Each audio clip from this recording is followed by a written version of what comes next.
Good morning, students. Welcome to our maths class. We will continue the chapter that is lines and angles that we have started in my previous video. So, students, we had already discussed about the things like what are angles, what are adjacent angles, linear pair, and complementary angles, supplementary angles. ये जो topic थे वो हम कल discuss कर चुके हैं, फिर भी एक बार रिव्यू करेंगे. कॉम्प्लीमेंट्री एंगल्स वो एंगल्स होते हैं जिनका सम क्या होता है बेटा 90 डिग्री. ऐसे दो एंगल जिनका सम क्या होगा 90 डिग्री का होगा. Supplementary angles, two angles are said to be supplementary if their sum is 180 degree. Linear pair क्या था? लीनियर पेयर था कि एक स्ट्रेट लाइन पे अगर दो एडजेसेंट एंगल बनते हैं बाय वन रे, एक रे होती है जो स्ट्रेट लाइन पे, स्ट्रेट मतलब जो नॉन कॉमन आर्म्स जो होती हैं एडजेसेंट एंगल्स की, तो जो नॉन कॉमन आर्म होती है वो ऑपोजिट डायरेक्शन में जाती है. तो इट मीन स्ट्रेट लाइन बन गई. अब स्ट्रेट लाइन पे दो एडजेसेंट एंगल्स हैं, वो क्या कहलाते हैं? That is called linear pair. और हमेशा याद रखें लीनियर पेयर्स में के एंगल्स का सम कितना होता है? That is 180 degree. उसके बाद में हमने एक टॉपिक किया था vertically opposite angles. Vertically opposite angle, जब भी कोई दो लाइन इंटरसेक्ट करती है एक दूसरे को, तो बेटा जी जो सामने वाले अपोजिट एंगल्स होते हैं वो क्या कहलाते हैं? Vertically opposite angles. और हमेशा वो आपस में क्या होंगे? इक्वल होते हैं. They are said to be vertically opposite angle and they always be equal. और कम्प्लीमेंट्री सप्लीमेंट्री से रिलेटेड भी क्वेश्चंस हम कर चुके थे. So today we will continue the same exercise that is 5.1. तो 5.1 देखते हैं. हम क्वेश्चन कर चुके थे already. I think you already have done question number 6th. So today I will again continue the question number 7th, क्योंकि आप लोगों को हो सकता है ये क्वेश्चन समझ ना आया हो. तो let's try to do again. Question number 7 था बेटा हमारा, can two angles be supplementary. देखिए कोई भी दो एंगल सप्लीमेंट्री हो सकते हैं क्या? If both of them are acute. Acute angles क्या होते हैं? Acute angles that are those angles which are less than 90 degree. Less than 90 degree लिया था, तो हम मैक्सिमम जो एक्यूट एंगल लेंगे वो क्या कौन सा हो सकता है? हमारा 89 हो सकता है. अगर मैं दो एक्यूट एंगल्स को प्लस कर दूँ, 89 प्लस 89, आप और कोई भी ले सकते हैं, 44 प्लस 44 88, क्या वो सप्लीमेंट्री होंगे? नहीं होंगे. तो मैंने तो मैक्सिमम लिया था. सबसे बड़ा एक्यूट एंगल कौन सा हो सकता है? 90 से 90 तो क्या हो जाएगा? राइट एंगल हो जाएगा. तो एक भी 90 से अगर कम ले रही हूँ मैं 89, तो भी बेटा जी इन दोनों को अगर मैं ऐड करूँगी तो ये कभी भी क्या नहीं हो सकते? हमारे एक्यूट एंगल नहीं हो सकते. सिमिलरली ऑब्ट्यूज की बात करते हैं. अब ऑब्ट्यूज एंगल क्या होते हैं? Obtuse angle are those angles which are greater than 90 degree. 90 degree से अबव होते हैं. अब 90 की बात करेंगे, मिनिमम अगर मैं ऑब्ट्यूज एंगल क्या होगा? That is 91 degree. 91 और 91 दोनों का सम कितना हो रहा है? बड़ा तो हम कितना भी ले सकते हैं. देखिए 110 वो तो हो ही नहीं सकते कभी सप्लीमेंट्री. तो मैंने तो सिर्फ मिनिमम ऑब्ट्यूज एंगल लिया है. 90 हमारा राइट था और 90 से एक भी ऊपर ले रही हूँ तो क्या हो रहा है? ऑब्ट्यूज एंगल बन रहा है, नो डाउट. तो 91 और 91 को भी मैं ऐड कर रही हूँ तो 182 बैठ रहा है. तो क्या ये सप्लीमेंट्री होगा? नहीं होगा, क्योंकि सप्लीमेंट्री एंगल्स कैसे होते हैं? ऐसे दो एंगल्स जिनका सम 180 होगा, राइट. तो यहाँ पर भी ये पॉसिबल नहीं है. अब आते हैं थर्ड पे. अगर both of them are right angle, अगर दोनों एंगल्स को मैं राइट ले लूँ, राइट मतलब दोनों एंगल्स क्या होंगे हमारे 90 के, तो इट मीन्स अगर मैं इन दोनों को प्लस करती हूँ तो इट इज सप्लीमेंट्री.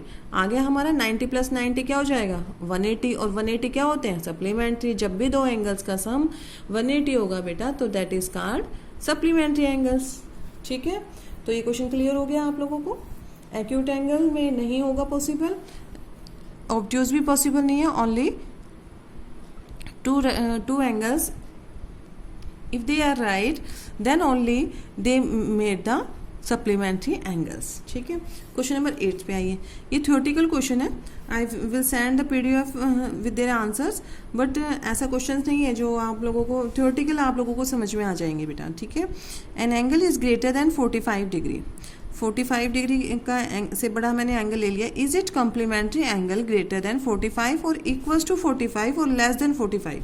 अब ये कह रहा है बेटा जी कि अगर मैंने एक एंगल भी अपना क्या ले लिया, 45 डिग्री का ले लिया, तो अगर 45 का एंगल है तो ये देखो, अगर मैं एक एंगल भी अपना 45 का ले रही हूँ तो इसको क्या बनाना है, is it complementary angles greater than 45 से ऊपर लेके देखो तो कितना हो जाएगा बेटा जी, दैट इज 91। तो क्या पॉसिबल है, नहीं है। और इक्वल्स टू और लेस देन का भी केस देखते हैं। लेस देन कितना ले लूँ, 45 से लेस ले लिया मैंने, 44 ही ले लिया, तो कितना हो जाएगा 89। क्या ये कॉम्प्लीमेंट्री है, नहीं।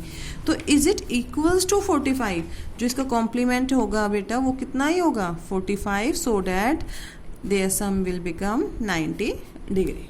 समझ आया? यानी कि an angle is greater than 45, कोई भी एंगल है वो 45 से ऊपर है, मैंने तो 45 ही लिया है। Is its complementary angle greater than, अच्छा ग्रेटर देन था बेटा, तो जो हमारा जो कॉम्प्लीमेंट्री होगा वो क्या होगा, लेस देन आ जाएगा, और इक्वल्स टू 45 और लेस देन 45।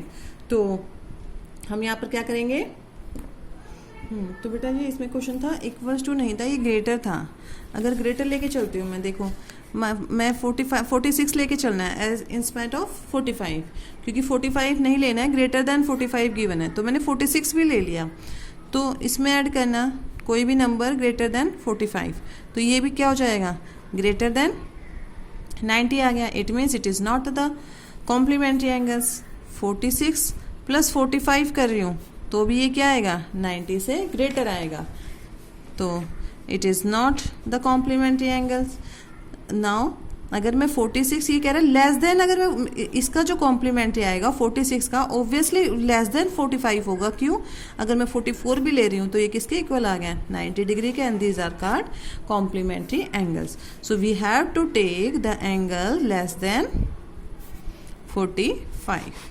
ठीक है बेटा, मैंने सोचा कि ये 45 गिवन है, बट क्वेश्चन को पढ़ेंगे तो आप देखेंगे N angle is greater than 45। एक एंगल है वो ग्रेटर देन 45 है, तो दूसरे को क्या होना पड़ेगा, उससे छोटा होना पड़ेगा। सेम एज क्वेश्चन दिस, देखिए यहाँ पर सप्लीमेंट्री था, अगर मैं इसको डिक्रीज इस वाले एंगल को मैं डिक्रीज करना शुरू कर रही हूँ तो ये क्या हो रहा है, इंक्रीज हो रहा है। सिमिलरली अगर इसको डिक्रीज करना शुरू कर रही हूँ तो एंगल 1 इंक्रीज होगा। तो अगर यहाँ पर मैं एक एंगल को ग्रेटर देन 45 ले रही हूँ तो दूसरे एंगल को क्या होना पड़ेगा, less than 45, because 45 is the middle ना। 45 प्लस 45 क्या होता है, 90 होता है। एक एंगल को मैं बढ़ा रही हूँ, 46 ही कर दिया मैंने, तो दूसरे एंगल को क्या होना पड़ेगा, कम होना पड़ेगा, so that their sum remaining the same, that is complementary angles. यानी कि उन दोनों का सम क्या रहे बेटा, डैट इज 90 डिग्री। ठीक है, now come to the question number 9। In the adjoining figure you have to tell is angle 1 adjacent to angle 2। Figure थोड़ी सी बेटा ये ऐसी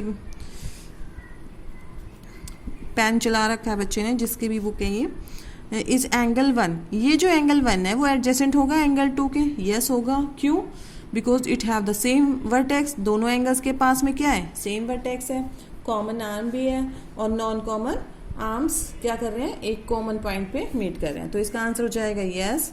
is angle AOC adjacent to angle AOE, क्या इस कंप्लीट एंगल के एडजेसेंट होगा, नहीं।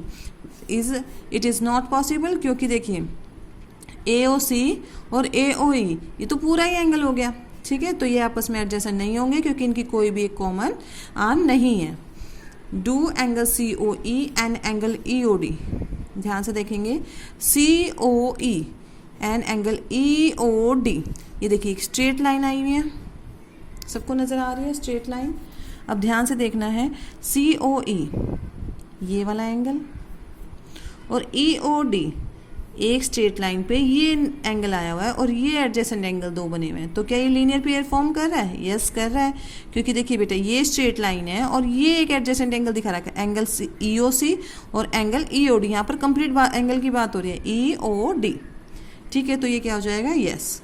Are angle BOD and DOA, BOD and DOA are supplementary, बिल्कुल हो जाएंगे सप्लीमेंट्री। क्यों, ये स्ट्रेट लाइन है, ये एक लाइन, एक रे है जो इसको कॉमन पॉइंट पे आ रही है O पे, और दो एडजेसेंट एंगल बन रहे हैं। एडजेसेंट एंगल है तो क्या बना रहे हैं, लीनियर पेयर फॉर्म कर रहे हैं और लीनियर पेयर का सम कितना होता है 180 डिग्री, और 180 डिग्री इसका भी सम कितना होता है बेटा, सप्लीमेंट्री का भी 180 degree. It means BOD and DOA forms are supplementary angles.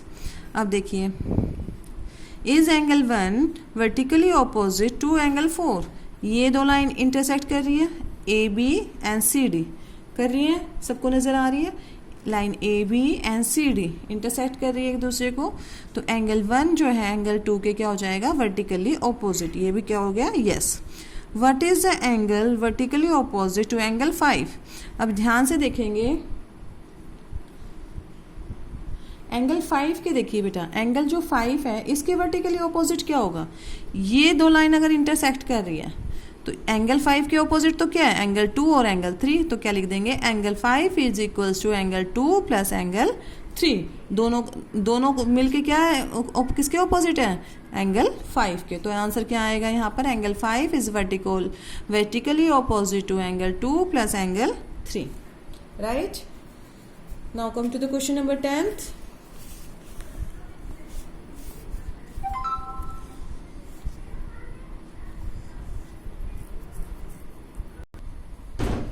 अब देखिए बेटा, आपको ये गिवन फिगर है एक,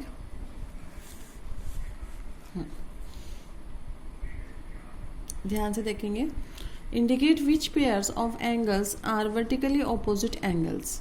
इनमें से वर्टिकली ऑपोजिट एंगल्स आप लोगों को बताने हैं. तो वर्टिकली ऑपोजिट देखिए बेटा, ध्यान से देखो, ये दो लाइन इंटरसेक्ट कर रही है, एक ये वाली लाइन और एक ये वाली लाइन. ठीक है, this line and this line are called intersecting line. अब इंटरसेक्टिंग लाइन है तो एंगल 1 किसके ऑपोजिट हो जाएगा, एंगल 4 के. आपस में कैसे एंगल है, वर्टिकली ऑपोजिट एंगल. सिमिलरली अब मुझे ये बताइए कि 5 के ऑपोजिट में क्या होगा बेटा, 5 के ऑपोजिट में एंगल 2 प्लस एंगल 3. अकेला 2 भी नहीं हो सकता, एंगल 3 भी नहीं हो सकता अकेला. क्यों, क्योंकि ये दोनों लाइन ऑनली इंटरसेक्ट कर रही हैं एक दूसरे को. तो इसके ऑपोजिट में क्या एंगल होंगे, एंगल 2. ये पूरा एंगल इसके ऑपोजिट में होगा बेटा. ठीक है. Linear pair. अब देखिए, लीनियर पेयर में हम कौन कौन से एंगल को ले सकते हैं, बताइए.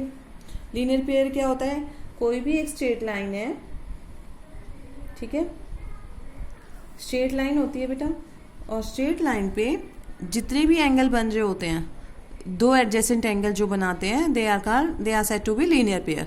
अब एक ये स्ट्रेट लाइन है, ये एक रे आई हुई है, दोनों एडजेसेंट एंगल है, angle 1 plus angle 5 forms linear pair.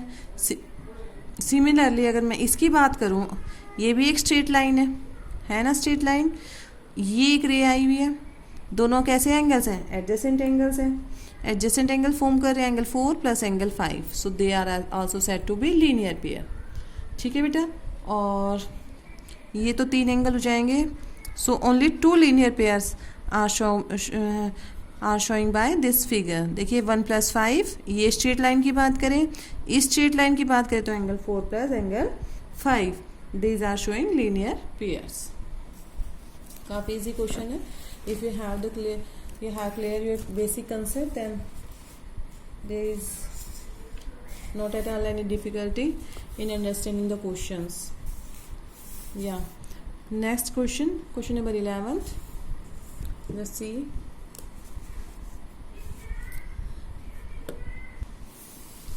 Question number 11 read out कीजिए. In the following figure, आपको एक फिगर गिवन है.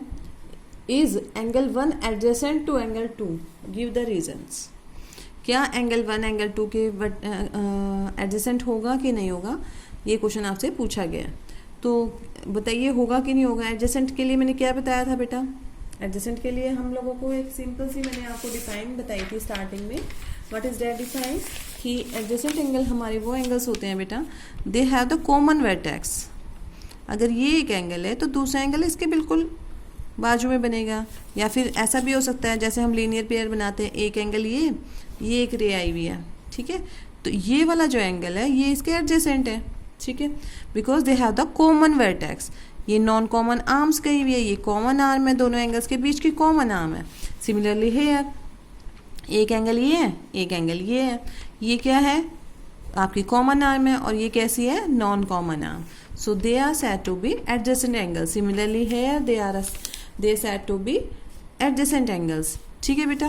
तो एडजेसेंट एंगल्स के लिए मैंने क्या बताया था, they should have common vertex, both have the common vertex, then they have common arm दोनों के पास, दोनों एंगल्स के पास एक कॉमन आर्म होती है जो दोनों एंगल्स में इंक्लूड होती है। अगर मैं इसकी नेमिंग करूँ तो भी आएगा और इसकी नेमिंग करूँगी तो भी आएगा। सिमिलरली अगर मैं इसकी नेमिंग करूँगी तो इस एंगल में भी इंक्लूड होगी ये आर्म, और अगर मैं इसकी नेमिंग करती हूँ तो इस एंगल इस वाले में भी इसकी ये आर्म इंक्लूड होगी। It is called the common arm. ठीक है, नॉन कॉमन आर्म्स ये। बट यहाँ की बात करें तो एक बात बताओ बेटा, क्या एंगल 1 एंगल 2 के एडजेसेंट होगा? नहीं होगा। तो रीज़न क्या लिख देंगे आप? Because it doesn't have the common vertex, it doesn't have the common arm. Common arm तो हो भी सकती है but it doesn't have the common vertex. Vertex common नहीं है बेटा इनकी। जब तक कॉमन वर्टेक्स नहीं होगी तो क्या होगा? It is not a adjacent angles. ये इसका वर्टेक्स एंगल 1 का ये रहा, इसका एंगल 2 का वर्टेक्स ये है, तो they don't have common vertex. Now come to the question number 12. Find the value of angles x, y, z in each of the following.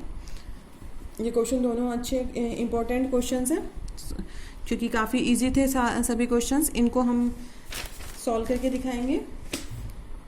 How to solve, देख आप लोगों को फिगर गिवन है, कोई भी 2 लाइन्स इंटरसेक्ट कर रही है बेटा, इंटरसेक्ट कर रही है तो x किसके इक्वल हो जाएगा? That is 55 by vertically opposite angle. बताया था जब भी कोई 2 लाइन इंटरसेक्ट करती हैं तो जो एंगल ऑपोजिट में फॉर्म्ड होते हैं they are said to be vertically opposite angles. ये इसके वर्टिकली ऑपोजिट है, ये इसके वर्टिकली ऑपोजिट है। ठीक है, तो ये भी मैंने बताया था कि हमेशा वर्टिकली ऑपोजिट एंगल्स क्या होते हैं बेटा? इक्वल। तो from the given figure x equals to 55 degree. Reason क्या लिखेंगे? Vertically opposite angles. नाउ ये देखिए, ये एक स्ट्रेट लाइन है, सबको नज़र आ रही है। ये दोनों नॉन कॉमन आर्म हो गई और ये कॉमन आर्म। अगर मैं इन दोनों एंगल्स की बात करूँ तो कैसे एंगल है ये आपस में? एडजेसेंट एंगल्स है, यानी कि इन दोनों का सम कितना होना चाहिए? 180 बाय लीनियर पेयर। एक स्ट्रेट लाइन पे कोई भी रे जब 2 एडजेसेंट एंगल फॉर्म करती है तो उन दोनों का सम क्या होता है? these 2 angles are said to be linear pair and their sum is 180 degree. अब ये 55 है तो ये कितना हो जाएगा बेटा? 180 में से माइनस कर दूंगी। 180 में से हम क्या कर देंगे? किसको? 55 को माइनस, कितना बचेगा? That is 125 degree. ठीक है, तो ये 125 है तो ये भी कितना हो जाएगा? 125 बाय वर्टिकली ऑपोजिट एंगल्स। समझ आया? काफ़ी इजी क्वेश्चन है। और आप लोगों को ज्योमेट्री में मैं आपको पहले भी बता चुकी हूँ, you have to mention the reasons. Reason जरूर लिखने हैं आप लोगों को, ताकि क्या हो जाए, जो भी जितने भी आप क्वेश्चंस करेंगे ज्योमेट्री के, कहीं पर भी कोई भी चैप्टर है, तो you have to write the reasons. Reason के बिना बेटा आप लोगों का जो आंसर होता है वो वैलिड नहीं होता है। राइट, देखिए बेटा कैसे करेंगे इसको, क्वेश्चन को सॉल्व कर। देखिए आप लोगों को दिख रही है ये 2 लाइन इंटरसेक्ट कर रही है at this point. So x की वैल्यू क्या हो जाएगी? From figure x equals to 55 degree. क्यों? किससे? x equals to 55 degree. बेटा ये डिग्री का साइन है, तो बाय वर्टिकली ऑपोजिट एंगल्स। यहाँ पर आप रीज़न जरूर मेंशन करेंगे, वर्टिकली ऑपोजिट एंगल्स। ठीक है, अब क्या है? अभी बताया था it is a straight line. ये स्ट्रेट लाइन है बेटा, और ये 2 एडजेसेंट एंगल्स हैं। उस स्ट्रेट लाइन पे जब भी 2 एडजेसेंट एंगल्स होते हैं उनका सम क्या हो जाता है? That is linear pair. They are said to be linear pair and their sum is equals to 180 degree. So x and y both adjacent angles, so they form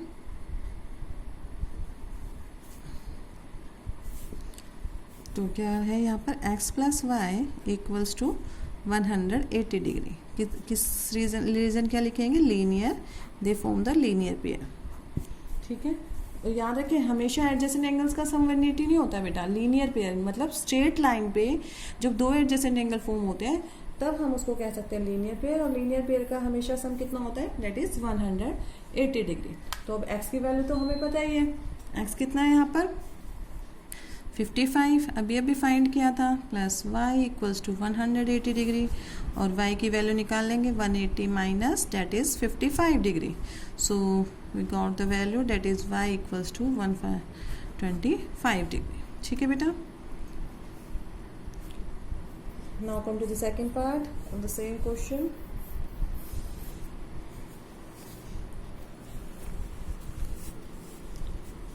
देखिए ये एक स्ट्रेट लाइन है।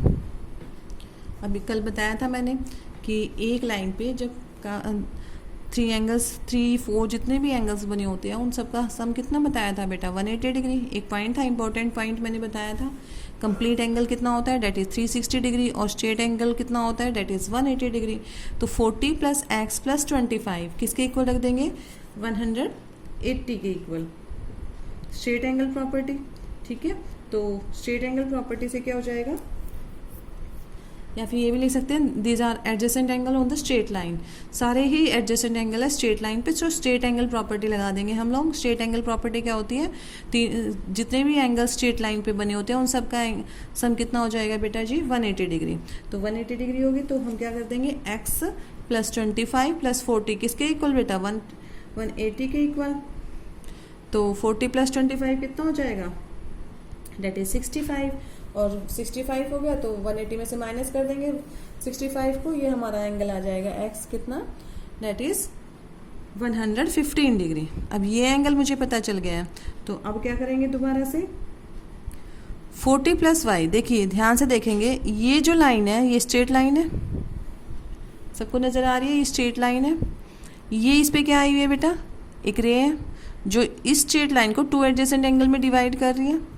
ठीक है, तो अब क्या हो जाएगा, इन दोनों का सम भी कितना होना चाहिए 180 डिग्री। अब 180 डिग्री है तो 180 में से 40 माइनस कर देंगे, तो y की वैल्यू कितनी आ गई मेरे पास में दैट इज 140 डिग्री। तो x भी पता चल गया मुझे, y भी पता चल गया। अब क्या कर देंगे फिर दोबारा से, ये स्ट्रेट लाइन है, देखिए बहुत सारी स्ट्रेट लाइन है, और स्ट्रेट लाइन पे जब भी 2 एडजेसेंट एंगल बनते हैं तो उनका सम कितना हो जाता है that is 180 degree. Adjacent angle property है हमारी। तो y + z कितना हो जाएगा बेटा 180 डिग्री। तो y हमें 140 निकाला था अभी, और ये कितना आ जाएगा, अदरवाइज ये भी नहीं करते तो देखिए ध्यान से देखेंगे ये दोनों लाइन एक दूसरे को इंटरसेक्ट कर रही है, तो z की वैल्यू तो 40 के इक्वल वैसे भी होना था क्योंकि वर्टिकली ऑपोजिट एंगल्स। तो आप किसी भी तरीके से निकाल सकते हैं। ज्योमेट्री में एक ही चीज़ है, अगर आप लोगों को प्रॉपर्टीज पता है, क्योंकि अभी देखिए सेकंड जो एक्सरसाइज है उसमें अगर आप लोगों को प्रॉपर्टी ढंग से समझ लिया आप लोगों ने, पैरेलल लाइंस की जो प्रॉपर्टीज है अगर वो अंडरस्टूड कर ली ना आपने, तो ये बहुत इजी लगेगा आपको, ये मतलब क्वेश्चन सॉल्व करना बहुत इजी लगेगा। और कितने भी तरीके से आप कम से कम ये लगा लो कि 2 और 3 मेथड से हम लोग एक एंगल फाइंड आउट कर सकते हैं if you know about all the properties of parallel line. ठीक है बेटा, तो इधर से भी एंगल निकल सकता था, सिमिलरली वर्टिकली ऑपोजिट एंगल से भी हम लोग जेड फाइंड आउट कर सकते हैं। फिर से देख लीजिए, क्वेश्चन को समझिए, then I will solve this. ये एक स्ट्रेट लाइन है, स्ट्रेट लाइन पे 3 एंगल्स बने हुए हैं, कल समझाया था। तीनों एंगल्स का सम कितना दिखा देंगे 180 degree, straight angle property. X की वैल्यू निकाल लेंगे 40 + 25 65, 65 180 में से माइनस करेंगे दैट इज 115 डिग्री। एक्स की वैल्यू कितनी आ गई 115 degree. Now it is a straight line, ये स्ट्रेट लाइन है, तो y + z कैसे एंगल है, लीनियर पेयर फॉर्म कर रहे हैं। y + 40 क्या फॉर्म कर रहे हैं बेटा, लीनियर पेयर। तो दोनों का सम इनका भी कितना होना चाहिए 180 डिग्री। तो 180 में से मैं 40 माइनस करूंगी तो क्या आ गया हमारे पास y की वैल्यू। नाउ z तो आप इजीली निकाल ही सकते हैं, z वर्टिकली ऑपोजिट है किसके 40 डिग्री के, सो z = 40 degree bye vertically opposite angles. देखिए बेटा अभी मैंने कंप्लीट फिगर बनाई नहीं है ताकि आप लोगों को जेड का कंसेप्ट समझ में आ जाए। ये 40 है, इसी के बाजू में हमें दे रखा है y, तो इधर से क्या हो जाएगा y + 40 that is linear pair. अब जेड हमें दे रखा है ये, तो क्या करेंगे, दोनों लाइन एक दूसरे को इंटरसेक्ट कर रही है, तो जेड की वैल्यू कितनी हो जाएगी 40 degree, because they are vertically opposite to each other. ठीक है बेटा, अब हम जो इसकी जो थर्ड लाइन गिवन है वो ड्रॉ कर देती हूँ मैं, दैट इज दिस। ठीक है, ये सेम वर्टेक्स से निकली हुई है। This angle is 25 degree and you have to find the value of x। ठीक है, तो फाइंड आउट करते हैं सबसे पहले हम लोग क्या, x की वैल्यू। इन from figure 40 plus x plus 25 degree, ये डिग्री का साइन लगा दीजिए, 180 degree. Why? By straight angle property. Straight angle property कल बताई थी मैंने, पॉइंट लिखवा के, कि स्ट्रेट लाइन पे जितने भी एंगल्स बने होते हैं उन सब का सम कितना होता है बेटा, दैट इज 180 डिग्री। और कंप्लीट एंगल का कितना था, दैट इज 360 डिग्री। ये आप सबको पता है। अगर दो एंगल्स का सम दिखाना है तो लीनियर पेयर, दो से ज़्यादा अगर एक ही स्ट्रेट लाइन पे एंगल्स बने हुए एडजेसेंट एंगल्स, तो उनको किससे दिखाएंगे, स्ट्रेट एंगल प्रॉपर्टी से बेटा। ठीक है, तो 40 plus 25 that is 65 degree plus x equals to 180 degree. x की वैल्यू कितनी हो गई बेटा, 100 माइनस 65 दैट इज 115 डिग्री। ठीक है, सो x की वैल्यू आ गई। अब क्या करेंगे, according to the figure x की वैल्यू हमें पता चल गई है। अब देखिए, because it is a straight line, ठीक है, तो आप क्या कर देंगे, y प्लस 40, डायरेक्ट लिख रही हूँ मैं, y plus 40 equals to 180 degree. यहाँ पर रीज़न क्या लिखेंगे, that is by linear pair. y की वैल्यू कितनी हो जाएगी, 180 minus 40, y equals to 140 degree. Got it, ये 140 हो गई। अब सिर्फ क्या बचा है हमारे पास में, we had to find out the value of z also. तो z तो आप लोगों को इजीली तरीके में स्टार्टिंग में बता दिया था। z क्या हो जाएगा बेटा, z equals to 40 degree because these are vertically opposite angles. So at last we can say z equals to 40 degree by vertically opposite angles। इसको एक तरीके से पहले भी कर सकते थे, देखिए कैसे। x तो हम निकालेंगे बाय स्ट्रेट एंगल प्रॉपर्टी से। अब z निकाल लेते हैं पहले। z कितना है, 40 डिग्री बाय वर्टिकली ऑपोजिट। और जब z पता है तो ये स्ट्रेट लाइन पे दोनों कैसे एंगल है, लीनियर पेयर फॉर्म कर रहे हैं, दोनों एडजेसेंट एंगल है। तो z की वैल्यू हमें पता है 40 है, तो ये कितना हो जाएगा बेटा, 140 because their sum is equals to 180 degree by linear pair. Got it. Now come to the question number 13। It is based on फिलिप्स के क्वेश्चन है, तो साथ साथ देखते जाइए। If two angles are complementary, दो एंगल्स हैं तो उनके सम कितना होगा बेटा, 90 degree. If two angles are supplementary angles का सम कितना होता है, that is 180 degree. Two angles forming a linear pair, कोई भी दो एंगल जब लीनियर फॉर्म, देखो लीनियर पेयर में भी 180 डिग्री सम आता है, सप्लीमेंट्री में भी दोनों एंगल्स का सम कितना होता है, 180 होता है। तो दोनों आपस में क्या हो जाएंगे, कोरिलेट हो जाएंगे। Two angles forming a linear pair, कोई भी दो एंगल अगर लीनियर पेयर फॉर्म कर रहे हैं तो आर सप्लीमेंट्री। ठीक है, supplementary means 180 degree. If two adjacent angles are supplementary, correlate कर दिया ना, अभी स्टार्टिंग में भी बोला था इस वाली लाइन में लीनियर पेयर है तो सप्लीमेंट्री है, सप्लीमेंट्री है तो क्या फॉर्म कर रहे हैं, डेट इज लीनियर पेयर।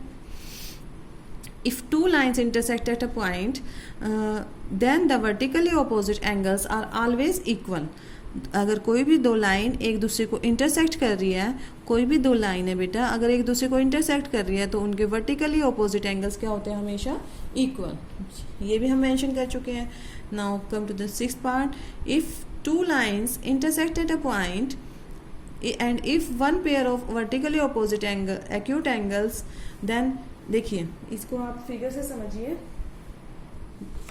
इसको फिगर से समझिए बेटा। If two line intersect at a point, अगर दो लाइन है कोई भी इंटरसेक्ट करती है एक पॉइंट पे, if one pair of vertically, अगर मैं इसको ये 60 ले लेती हूँ, कल भी समझाया था, देखिए जैसे ये 60 है तो ये कह रहा है दूसरा जो पेयर होगा वो कितना होगा, ऑब्ट्यूज होगा। क्यों, क्योंकि जो ये वाला एंगल है ना बेटा, ये स्ट्रेट लाइन है, स्ट्रेट लाइन पे दो एंगल क्या होते हैं, सप्लीमेंट्री होते हैं। सप्लीमेंट्री मतलब लीनियर पेयर होते हैं।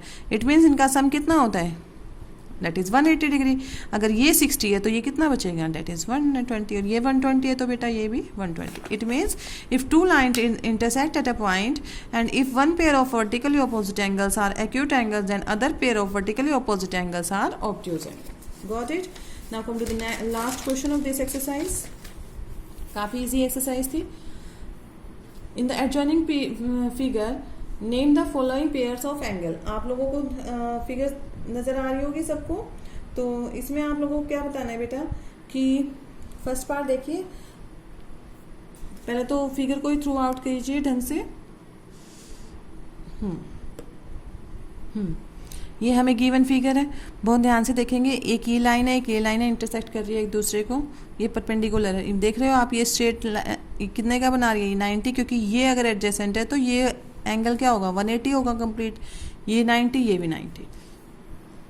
अब आते हैं आंसर्स पे। ऑब्ट्यूज वर्टिकली अपोजिट एंगल्स हमें बताने हैं।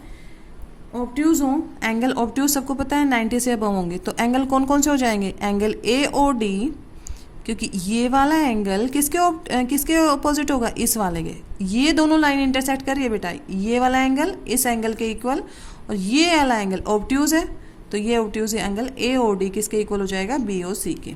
एडजेसेंट कॉम्प्लीमेंट्री एंगल, मतलब एडजेसेंट भी और कॉम्प्लीमेंट्री भी। कॉम्प्लीमेंट्री मतलब 90 का सम हो, तो वो कौन कौन से हो जाएंगे, अभी बताया था, ये वाले एंगल, ये इसके एडजेसेंट है, ये एंगल इसके एडजेसेंट है।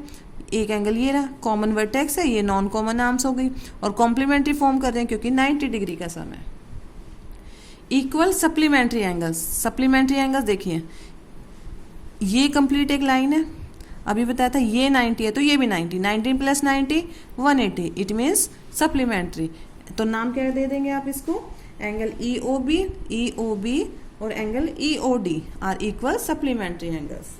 Unequal supplementary angles, unequal supplementary angles कौन कौन से हो जाएंगे, दिस वन, नीचे वाला पार्ट देखिए, बी ओ सी और सी ओ डी, क्योंकि ये दो आपस में कैसे एंगल है, एडजेसेंट भी है और स्ट्रेट लाइन पे है। स्ट्रेट लाइन पे तो कैसे एंगल बना रहे हैं, that is linear pair, और linear pair is also correlate with supplementary angles, angle BOC and angle COD। और EOA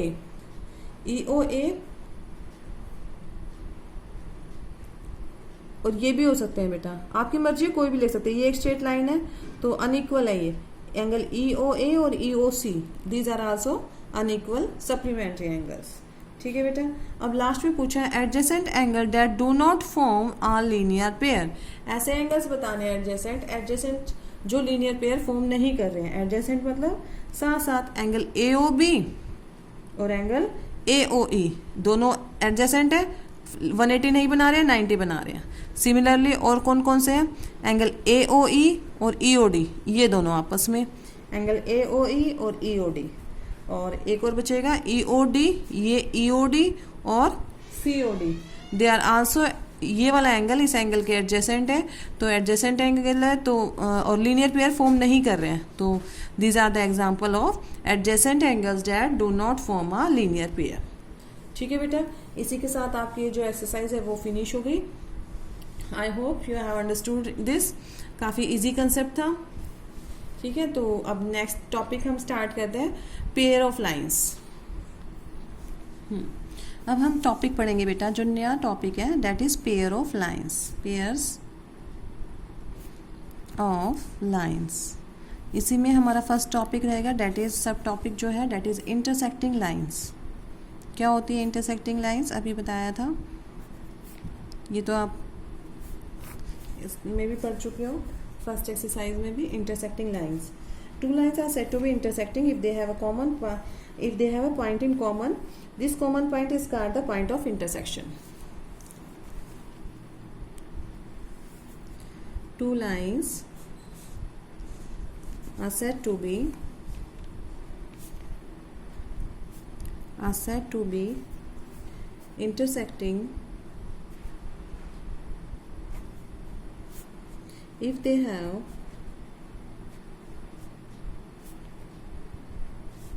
a point in common।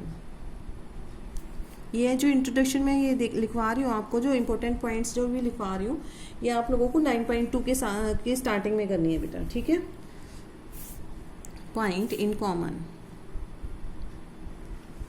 This common point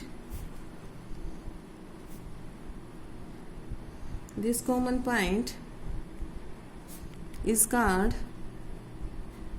point of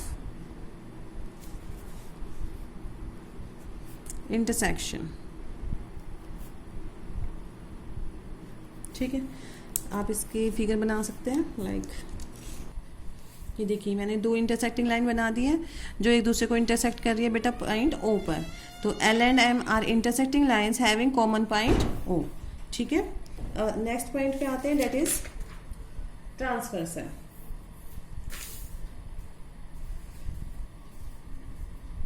पहले पैरेलल लाइंस देखते हैं बेटा। पैरेलल लाइंस क्या होती है? Second is parallel lines.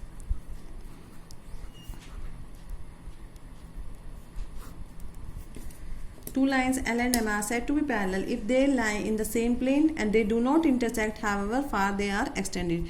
जैसे railway track देखा है आपने, रेलवे ट्रैक कभी मिलता हुआ दिखाई दिया है? दोनों लाइन जो है वो हमारी क्या चलती जाती है? पैरेलली चलती जाती है, को कभी भी एक दूसरे को इंटरसेक्ट नहीं करती है। It means distance between two lines remains the same. दो लाइन, ऐसी दो लाइन जिनके बीच का डिस्टेंस हमेशा क्या रहेगा बेटा? कॉन्स्टेंट रहेगा। ठीक है, तो ये लिख देते हैं, two lines are said to be parallel, two lines are said to be parallel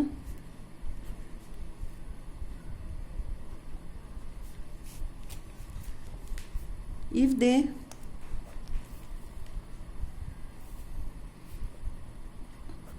they lie in the same plane and ये फर्स्ट पॉइंट। सेकंड पॉइंट क्या हो जाएगा? दे डू नॉट इंटरसेक्ट, वो कभी भी इंटरसेक्ट ना करें एक दूसरे को। और क्या हो जाएगा? Third point, distance between two parallel lines remains constant. Distance between two parallel lines remains constant. ठीक है बेटा, दो पैरेलल लाइन आपने देखी है। जैसे मान लीजिए एक लाइन ये है, एक लाइन ये है, इनके बीच में जो डिस्टेंस होगा वो हमेशा सेम रहेगा, कभी भी एक दूसरे को इंटरसेक्ट नहीं करेगी। एक लाइन ये है एल, तो हम यहाँ साइन बना सकते हैं, जो ये साइन है वो पैरेलल का है, L is parallel to M. ठीक है, दिस इज़ द साइन, ये साइन आप लिख सकते हैं, साइन शो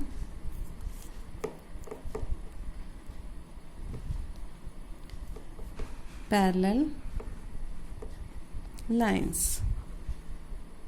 ठीक है, ये जो सिंबल होगा बेटा ये किसका होगा? पैरेलल लाइंस का। अब आता है ट्रांसवर्सल। इंपॉर्टेंट पॉइंट है, दैट इज ट्रांसवर्सल, क्योंकि जो हमारा मेन टॉपिक है वो पैरेलल लाइंस और ट्रांसवर्सल का ही है बेटा। इन्हीं से काफ़ी प्रॉपर्टीज बन जाएंगी हमारी। A line which intersect two or more lines at distinct point is called transversal. A line which intersect two or more lines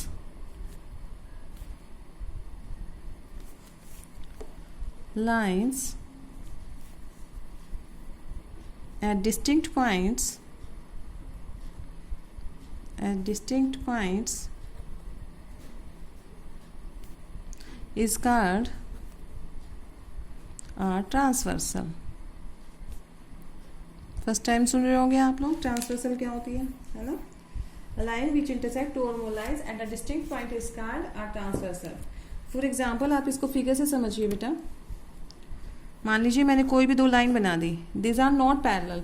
अभी मैंने पैरेलल वर्ड नहीं बताया, पैरेलल बता चुकी हूँ पैरेलल लाइन, बट यहाँ पर जो फिगर बना रहे हैं मेंशन नहीं कर रही हूँ दिस आर पैरेलल और नॉट, दो लाइन है पैरेलल। तो एक ट्रांसवर्सल आएगी बेटा, जो लाइन दो या दो से ज़्यादा लाइंस को इंटरसेक्ट करेंगे डिस्टिंक्ट पॉइंट पे, तो इस लाइन को हम क्या बोलेंगे? P is the transversal,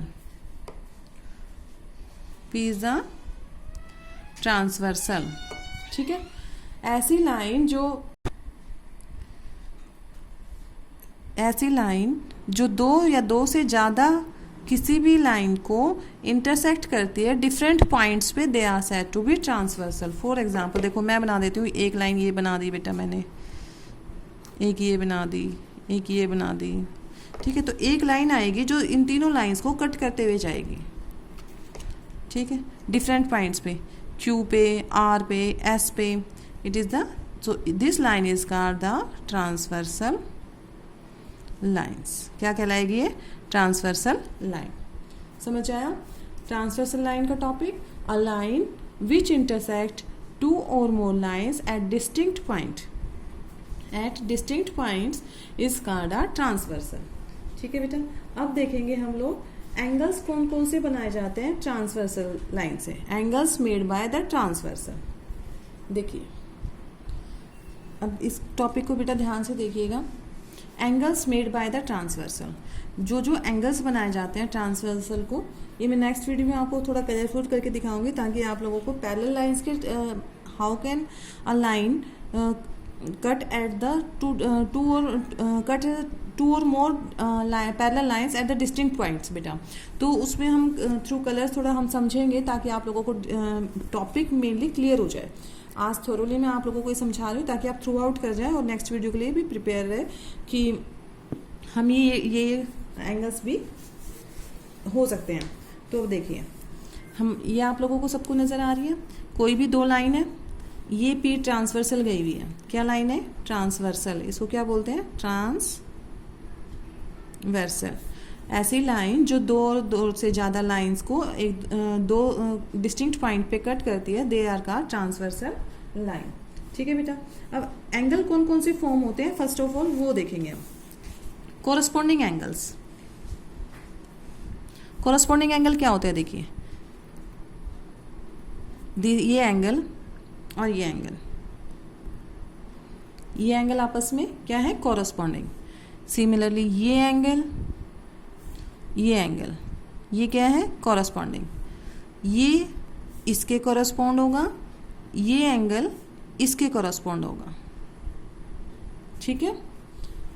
it means अगर मैं इसको नेमिंग कर देती हूँ 1, इसको 1, इसको 2, इसको 3, इसको 4 एंड देन 5 देन 6 एंड 7 8। तो यहाँ पर अगर मैं ये बोलूँ कि कॉरस्पॉन्डिंग एंगल कौन कौन से आ गए, पेयर्स ऑफ, ये आपको फिगर बहुत अच्छे से सुंदर तरीके से अपनी कॉपी में ड्रॉ करनी है बेटा। फर्स्ट ऑफ ऑल समझ लीजिए आप, पेयर्स ऑफ कॉरस्पॉन्डिंग एंगल्स कौन कौन से हो गए पेयर, आप बताइए। 2 किसके कॉरस्पॉन्ड आएंगे? 6 के, 2 and 6, angle 2 and angle 6। Angle 3 किसके कॉरस्पॉन्ड है बेटा? देखिए ये नीचे है तो ये भी नीचे है, ये ऊपर बनी हुई है लाइन के तो ये ऊपर वाला एंगल है, ये ऊपर वाला एंगल है तो ये भी ऊपर वाला है, ये नीचे है तो ये नीचे वाला एंगल है। ठीक है, तो फटाफट लिख देते हैं। एंगल 3 किसके कॉरस्पॉन्ड होगा? एंगल 3 एंड एंगल, ये एंगल का साइन बेटा ऐसे ही बनाएंगे, एंगल 3 एंड एंगल 7। एंगल 1 किसके कॉरस्पॉन्ड होगा? एंगल 5 के। और एंगल 4 किसके कॉरस्पॉन्ड हो जाएगा? एंगल 8 के। ठीक है, these are called corresponding angles. Now next, alternate interior angles, pairs of, इनके नेम याद कर लेना, मैं नेक्स्ट क्लास में दोबारा से इनको समझाऊंगी। अल्टरनेट इंटीरियर एंगल्स, ये था हमारा कॉरस्पॉन्डिंग एंगल, ये अल्टरनेट इंटीरियर एंगल्स। अब अल्टरनेट इंटीरियर हमारे कौन से होंगे बेटा? देखिए अभी हमने सेम साइड लिया था और ये ऊपर था तो ये ऊपर था। अब अल्टरनेट इंटीरियर में, इंटीरियर का मतलब क्या होता है? जो अंदर की साइड है, अंदर की साइड में हमें सिर्फ ये 4 एंगल दिख रहे हैं। ये तो लाइन बनी हुई है, ये ट्रांसवर्सल की हुई है, तो ये हमें 4 एंगल दिख रहे हैं। तो एंगल 3 एंगल 5 के अल्टरनेट होगा, मतलब ये ट्रांसवर्सल है तो एक इस साइड में है और एक इस साइड में है। समझ आ रहा है बेटा? ये लाइन गई हुई है ट्रांसवर्सल आपकी, तो ये एंगल 3 एंगल 5 के अल्टरनेट इंटीरियर होंगे। एंगल 4 किसके हो जाएगा? एंगल 4 ये एंगल 6, अंदर बने हुए हैं चारों एंगल, और चारों एंगल एक लाइन के इधर होगा तो एक लाइन के इधर होगा। They are said to be alternate interior angles. तो पेयर कौन कौन से हो गए? Angle 3 angle 5, angle 3 and angle 5, angle 4 and angle 6। ठीक है, अब इसी को लिख देते हैं pairs of alternate exterior angles. अब एक्सटीरियर की बात करते हैं, सेम है तो अल्टरनेट ही, अल्टरनेट मतलब एक इधर तो एक इधर, लेकिन अब बाहर की बात की गई एक्सटीरियर, तो एक्सटीरियर में कौन कौन से angle? Angle 7 angle 8 angle 2 angle 1। तो इट मीन्स एंगल 2 किसके अल्टरनेट होगा? एंगल 8 के। एंगल 1 किसके हो जाएगा बेटा? एंगल 7 के। So we can say angle 2 angle 8, angle 2 and angle 8 and angle 1 and angle 7. These are alternate exterior angles. अब बचा है को interior angle, consecutive interior angles. Last one is consecutive, जो आप लोगों के लिए इंपॉर्टेंट है, कॉन्जिक्यूटिव। ये चारों पॉइंट्स बेटा आपको लर्न भी करने हैं और बहुत अच्छे से समझना भी है। कॉन्जिक्यूटिव, क्योंकि जो पैरेलल लाइन का कंसेप्ट है वो यहीं से शुरू होगा। Consecutive interior angles. अब कॉन्जिक्यूटिव इंटीरियर एंगल्स क्या होते हैं? इनको को इंटीरियर भी बोल दिया जाता है। कॉन्जिक्यूटिव थोड़ा लंबा वर्ड पड़ता है ना, तो इसको क्या बोल देते हैं? को इंटीरियर एंगल्स। को इंटीरियर एंगल्स क्या क्या क्या हो जाएंगे? देखिए 3-6 ये दोनों एंगल और 4-5 ये दोनों आर कार्ड पेयर ऑफ को इंटीरियर एंगल्स। जो अंदर भी है और कॉन्जिक्यूटिव भी है, यानी कि 3 और 6, 4 एंड 5। अल्टरनेट में क्या था? एक इधर था, एक इधर था, ये इधर था, ये इधर था। कॉरस्पॉन्डिंग क्या था? Same side and same.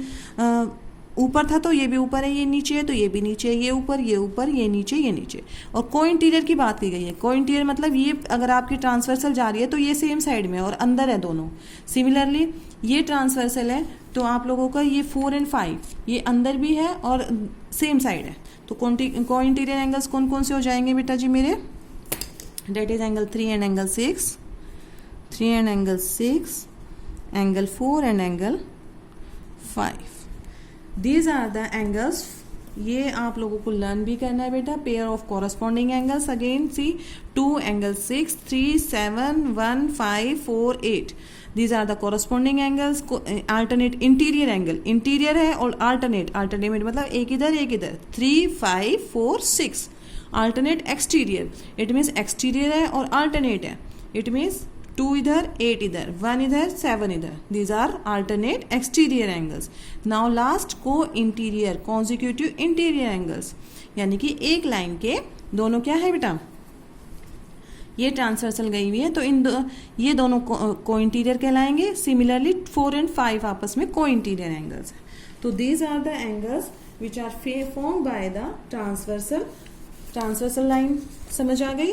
और जितने भी एंगल्स उसके अकॉर्डिंग ट्रांसवर्सल लाइन जितने भी एंगल्स बनाते हैं आज हमने सिर्फ उसको समझा है बेटा। ठीक है, that's it. You just try to clear this concept and try to learn this angles कि एंगल्स कौन कौन से होते हैं, कोरस्पॉन्डिंग एंगल क्या होते हैं, अल्टरनेट क्या होते हैं, अल्टरनेट एक्सटीरियर क्या होते हैं, अल्टरनेट इंटीरियर क्या होते हैं, and what are consecutive interior angles. तो बेटा I think it is sufficient for you. अगर अभी ज़्यादा बढ़ाएंगे तो आप लोगों को ऐसा लगेगा बहुत ज़्यादा बर्डन हो गया है। So it is sufficient for today. In next class I will again repeat this topic and then start next one. ठीक है बेटा, thank you, have a nice day and please try to do the practice of the same one. Bye bye, thank you, have a nice day.